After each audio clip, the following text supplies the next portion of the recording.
Okay, we're back in the kitchen.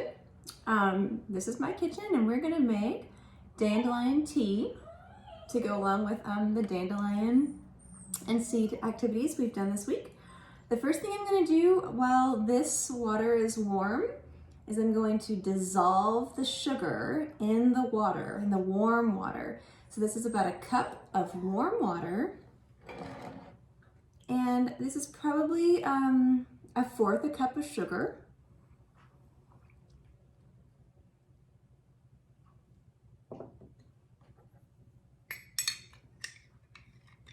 Stir it up in the warm water until it dissolves.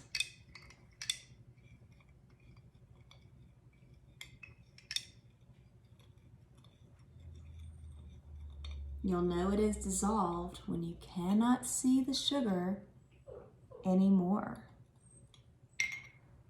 The hotter your water is, the faster your sugar will dissolve. All right. Now I have gathered about 4 cups of dandelions. It depends on how much tea you want.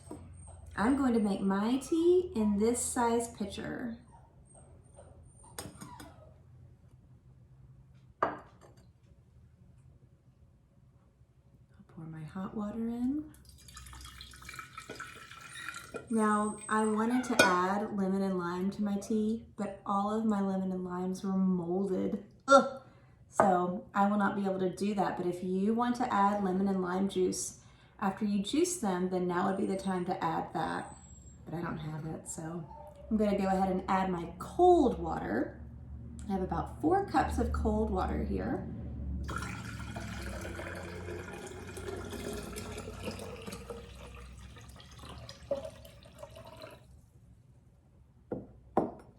And then I'm going to put my dandelions in.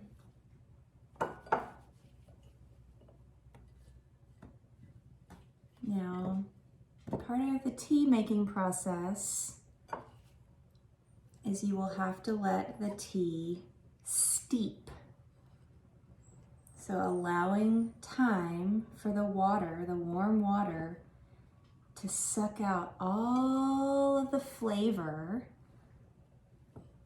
of the dandelion flower, of the petals.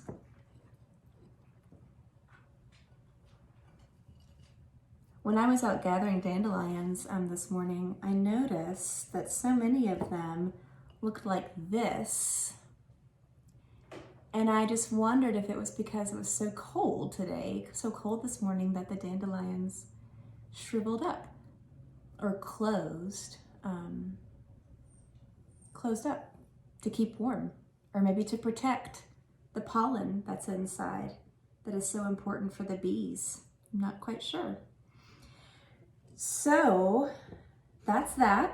You'll put this in the refrigerator and let it steep for several hours, or as long as you want. The longer you let it steep, the more flavorful it will be. If you don't want a very strong dandelion tea, then you don't have to leave it in the fridge for very long. The other thing I wanted to show you is that dandelions are really, really neat plants, because not only can you do things with the flower, but you can do things with the entire plant. The leaves can be used in your salad, believe it or not.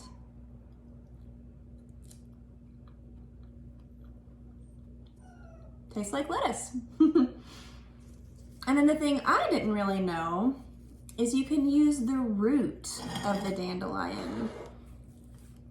After you harvest your dandelions from your yard, and you also want to make sure wherever you harvest your dandelions, it's in a spot where no dogs have used the bathroom, and it's in a spot where no one has sprayed pesticides on their grass to kill the weeds. Some people don't like dandelions, and so they will spray things on their grass, spray stuff on their grass that makes the dandelions die.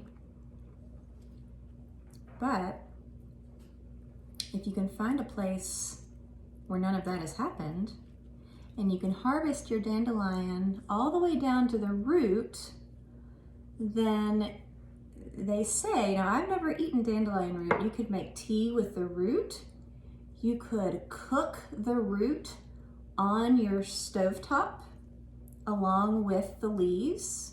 It takes some of the bitterness out. Taste the leaf.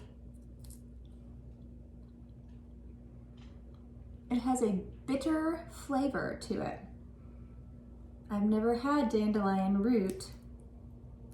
I'm going to try it here with you. Ready? 1, 2, 3.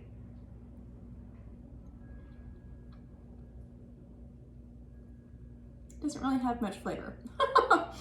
But Native Americans a long time ago would use all the parts of the dandelion. Oh yeah, even the stem you could chop up. Ooh, that's very bitter.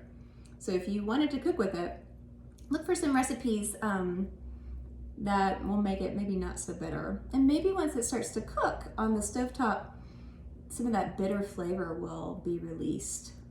So a lot of times that's what happens when you cook things.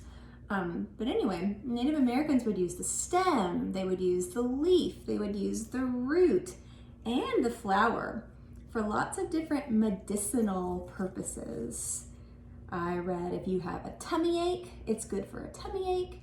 It's good for your skin. It has lots of different vitamins. Do some research on the dandelion plant over the weekend and share some of your fun recipes. Enjoy your tea and have a great weekend.